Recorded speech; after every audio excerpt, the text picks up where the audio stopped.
దశాబ్దాల ద్రవిడ రాజకీయాలను బద్దలు కొడుతూ తమిళనాడులో సినీ హీరో విజయ్ స్థాపించిన టీవీకే పార్టీ ఘన విజయం సాధించడం దేశవ్యాప్తంగా సంచలనంగా మారింది.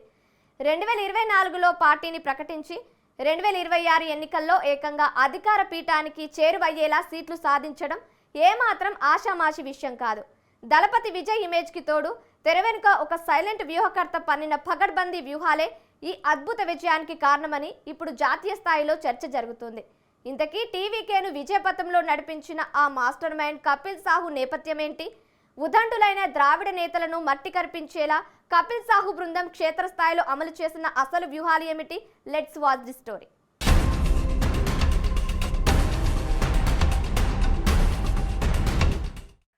తమిళనాడు అసెంబ్లీ ఎన్నికల ఫలితాలు వెలువడిన నాటి నుంచి జాతీయ రాజకీయాల్లో ఒక్కటే ఆసక్తికరమైన చర్చ నడుస్తోంది. ఉద్దండులైన రాజకీయ నాయకులకు దశాబ్దాల చరిత్ర ఉన్న పార్టీలకే సాధ్యం కాని ఈ అద్భుత విజయాన్ని విజయ పార్టీ టీవీకే ఎలా సాధించిందన్న దానిపై దేశవ్యాప్తంగా విశ్లేషణలు మొదలయ్యాయి. అసలు ఈ టీవీకే విక్టరీ వెనుక వ్యూహాలు రచించింది ఎవరన్న అంశంపై నెటిజన్లు గూగుల్లో పెద్ద ఎత్తున సెర్చ్ చేస్తున్నారు. విజయ్ పార్టీని ప్రకటించిన తొలినాళ్లలో నిర్వహించిన తొలి సమావేశానికి దేశంలోనే అత్యంత ప్రముఖ ఎన్నికల వ్యూహకర్త ప్రశాంత్ కిషోర్ స్వయంగా హాజరయ్యారు. దీంతో విజయ్ వెనుక పీకే బృందం ఉందని అందరూ బలంగా నమ్మారు. తొలినాళ్లలో టీవీకే కోసం ప్రశాంత్ కిషోర్కు చెందిన ఐపాక్ బృందం కొంతకాలం పనిచేసిన మాట కూడా వాస్తవమే. అయితే అదే సమయంలో ప్రశాంత్ కిషోర్ తన సొంత రాష్ట్రమైన బీహార్ రాజకీయాల్లో, తన సొంత పార్టీ వ్యవహారాల్లో పూర్తి స్థాయిలో బిజీ అయిపోయారు. దీంతో ఐపాక్ స్థానంలో తమిళనాడు బాధ్యతలను భుజాన వేసుకునే ఒక అత్యంత సమర్థవంతమైన టీం కోసం విజయ్ అన్వేషణ ప్రారంభించారు.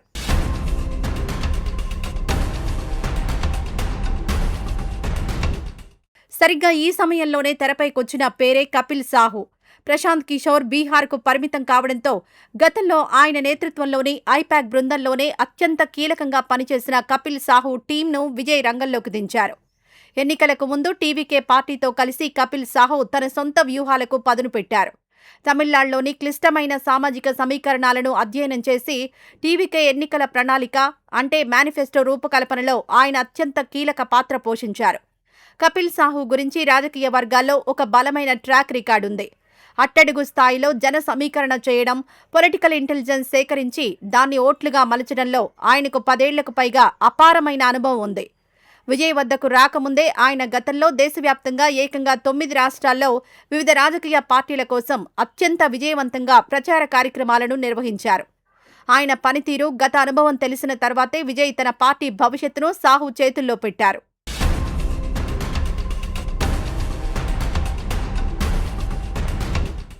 కపిల్ సాహు ట్రాక్ రికార్డును పరిశీలిస్తే ఆయన రాజకీయ ప్రయాణం అత్యంత ఆసక్తికరంగా ఉంటుంది.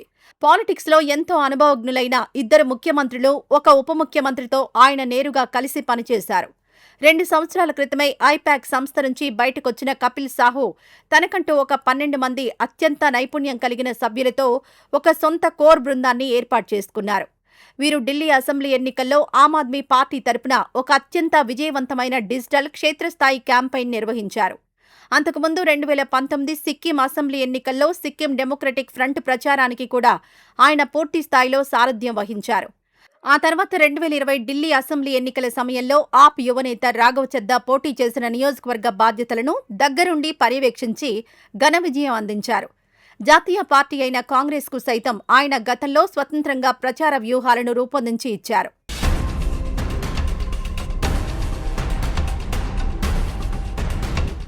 అట్టడుగు స్థాయిలో పార్టీ క్యాడర్ను నిర్మించడం, సంస్థాగతంగా పార్టీని బలోపేతం చేయడంలో కపిల్ సాహుకున్న అసాధారణ నైపుణ్యాన్ని అనేక జాతీయ పార్టీలు గుర్తించాయి.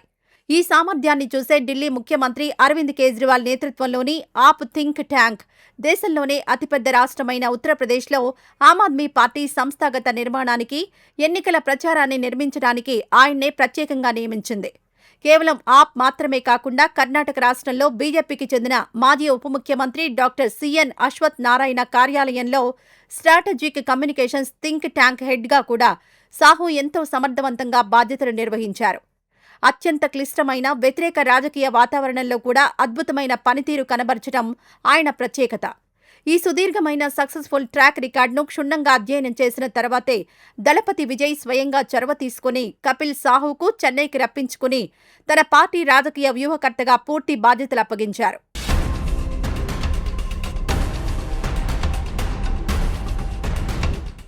తమిళనాడు లాంటి అత్యంత సంక్లిష్టమైన ద్రావిడ రాజకీయ ముఖచిత్రంలో ఒక కొత్త పార్టీని విజయపథంలో నడిపించి కపిల్ సాహూ తన సత్తా ఏంటో దేశానికి నిరూపించారు. టీవీకే చీఫ్ విజయ్ ఆ స్థాయి విజయం సాధించడం వెనుక కపిల్ సాహూ, ఆయన బృందం రాత్రింబవళ్లు పడిన కష్టం చాలా ఉందని రాజకీయ విశ్లేషకులు స్పష్టం చేస్తున్నారు. ఇప్పుడు టీవీకే సాధించిన ఈ అద్భుత విక్టరీతో దేశవ్యాప్తంగా ఉన్న అన్ని ప్రధాన రాజకీయ పార్టీలు కపిల్ సాహూ వైపు ఎంతో ఆసక్తిగా చూస్తున్నాయి. రాబోయే పలు రాష్ట్రాల అసెంబ్లీ ఎన్నికల్లో తమ పార్టీలకు పొలిటికల్ స్ట్రాటజిస్టుగా పనిచేయాలని కోరుతూ తమిళనాడు ఎన్నికల తర్వాత ఆయనకు జాతీయ స్థాయి నుంచి, ప్రాంతీయ పార్టీల నుంచి భారీ స్థాయిలో ఆఫర్లు వెల్లువెత్తుతున్నట్లు సమాచారం. మొత్తం మీద చెప్పాలంటే తన సైలెంట్ ఆపరేషన్లతో దళపతి విజయ్కు అద్భుత విజయాన్ని అందించడంతో పాటు జాతీయ స్థాయిలో ఒక స్టార్ వ్యూహకర్తగా కపిల్ సాహూ తన పంట పండించుకున్నారనే చెప్పాలి.